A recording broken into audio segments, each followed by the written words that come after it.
असोच विचार करीत बसलेलं आहे आणि माका ना कसलो तरी आवाज येऊक लागलो.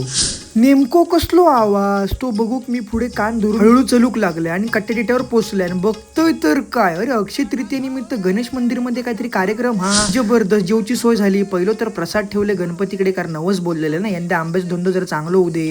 तो नवस बाबा फेडलंय आणि गणपतीची मूर्ती बघा किती जबरदस्त. हा आणि आमचे मूषक राज. दर्शन झाल्यानंतर मेन कामात गेले त्या म्हणजे जेऊक. माझ्या आधी आमचे नेपाळी बसलेले जेऊक, त्यांना पकडलंय आणि मग जेऊक घेतलंय. आजच्या कार्यक्रमात कट्टागावचे मुख्यमंत्री पण इलेले. माझी कामगिरी झाल्यानंतर मी ती हँडओव्हर मास्तरांका केले, कारण माका लागली भूक. देवाभाऊ तर खीर बघून तर जाम खुश होते. तसा माका काय झपडा नाही म्हणून माझी जरा थोडीशीच खीर खाल्लंय आणि मग मी माझो घास घेतलंय. अरे बघता बघता बाजूची मंडळी सगळी उठली पण मी राहिलोय थयो, कारण आपण बाबा एक घास 32.5 वेळा चावून खातो.